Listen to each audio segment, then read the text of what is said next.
It is Monday, so welcome to the Real Estate Show, where we talk about how you can build wealth and make money owning real estate, investing in real estate, working in real estate. And today I'm going to be sharing how you can make money in real estate in any phase of the market cycle. In any real estate market, you can make money. And so here's the thing I've learned from very, very successful investors. The most successful investors, the pros, the professionals, they seek to control what they can control.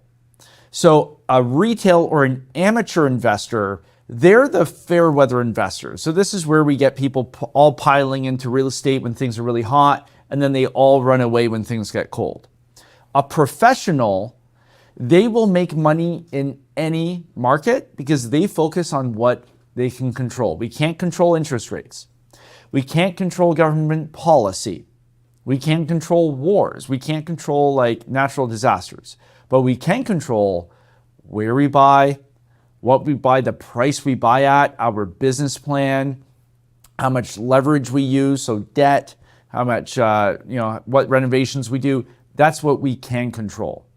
And so, the most successful guys I've ever come across with investing, they all seek to control. And because of that, they're able to get deals done in any real estate market. So today I'm going to be breaking down what those markets look like and what to watch out for and how you can actually get deals done no matter what's going on outside. Okay, so the real estate cycle, real estate is cyclical.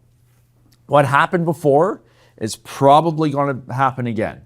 And generally speaking, about every 10 years, the real estate market goes through what's called a cycle. So it goes full cycle every 10 years, give or take. And that's why if we look at the price of houses, generally speaking, every decade or so, the price of houses will double.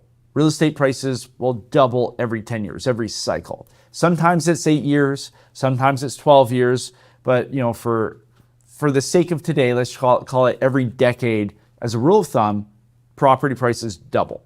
And that's why when we look back into the 50s and we see a house for $2,000, it's like, holy crap, things were so much cheaper.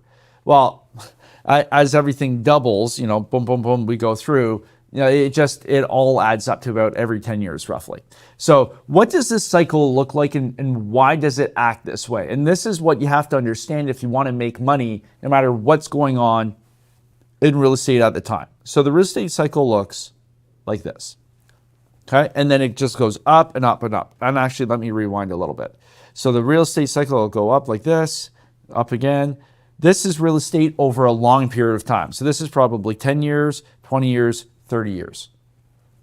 All right, but let me just isolate that one cycle and break this down for you. So we'll go up and down. Okay, so very first, we have the four phases. Okay, so let me just draw this out. The very first stage of the real estate cycle is recovery. So this is where we are recovering and brushing ourselves off of the last kind of downturn. Okay, so this is where we have confidence in the market coming back in, the headlines in the media, because the media plays in to a lot of the real estate market. And, one of the common phrases we hear is, in terms of recessions, economic recessions, is, the media can make recessions. Because if they start printing all those bad headlines, those negative headlines, well, that's going to erode consumer confidence. And then sure enough, we have a recession. But, if we have that positivity remaining, we can sometimes, get over that hump and then we avoid that downturn just through the perception of how people see things. And so that's a whole topic for another day. But in real estate, what you're going to see in the recovery phase, you're going to see the headlines start shifting from doom and gloom to, hey, there's light at the end of the tunnel. Oh, things are getting better. So in the recovery phase, this is a great time to buy real estate because we are kind of starting at the bottom and then it's going to go up and go down again like this. So if you can get in the recovery, you're going to have a huge force pushing behind you, some extra wind, behind your sails to really put you on hyperdrive.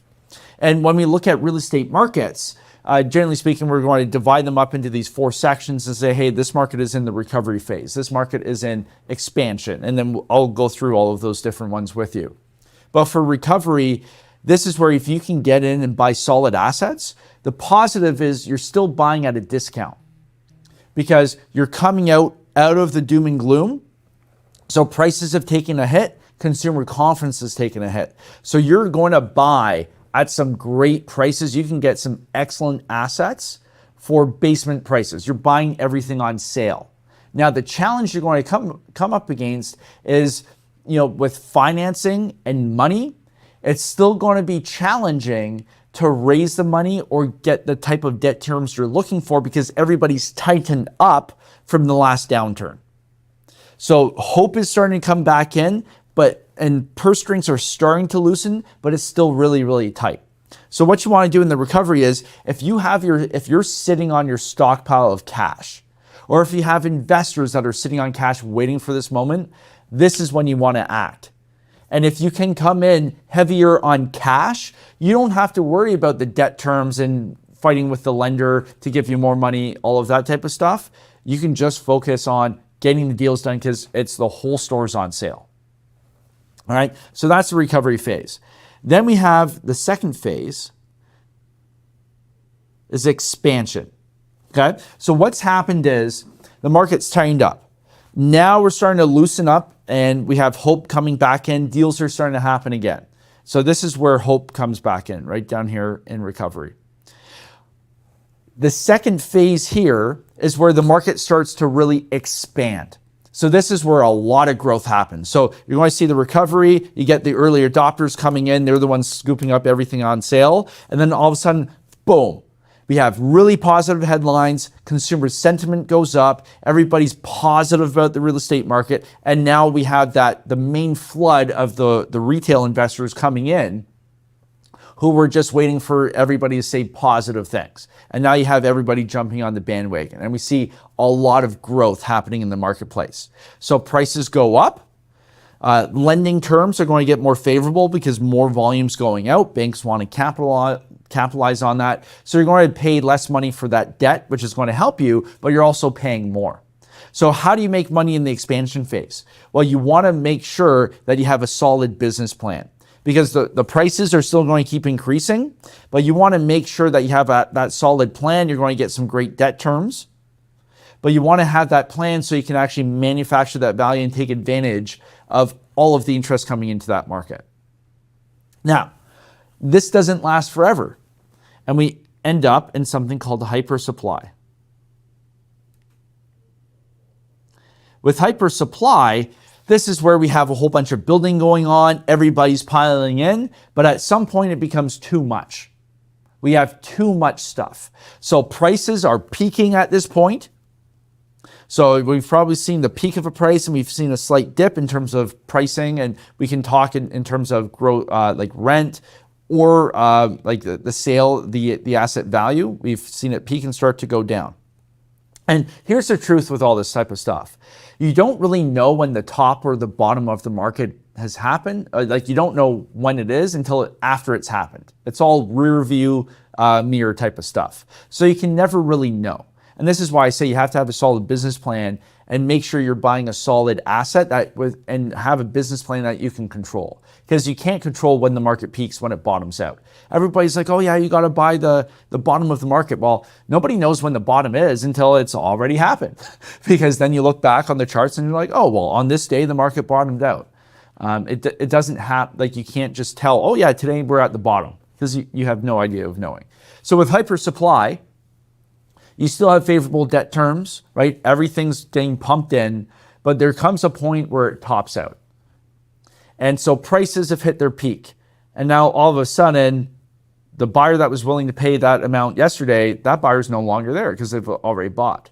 And now it moves to the second, the third buyer, and they're willing to pay less. And now we start having that chunk down because things are starting to happen in that market, and we've tapped out. The demand's hit its capacity.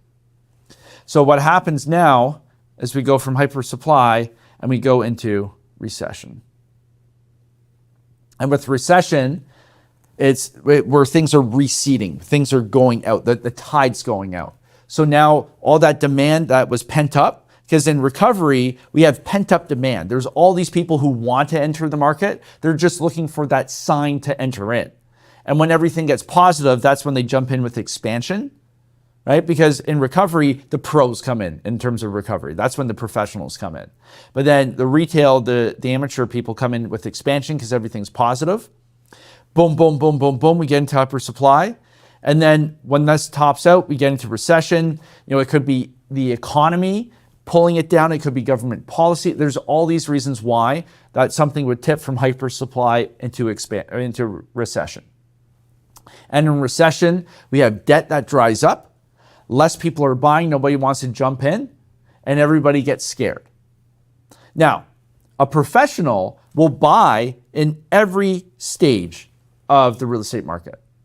A professional investor will do deals in recovery, in expansion, even in hyper supply, and even in recession. Because if they're buying an asset that they know, because they're playing the long game. The great thing with real estate is if things are in the dumpster, we know at some point it will no longer be in the dumpster. Real estate is cyclical. And so if we understand our market and we know, hey, this market, this is generally what happens. We see X amount of percentage decrease in pricings in the recession phase. Great, you know what's happening.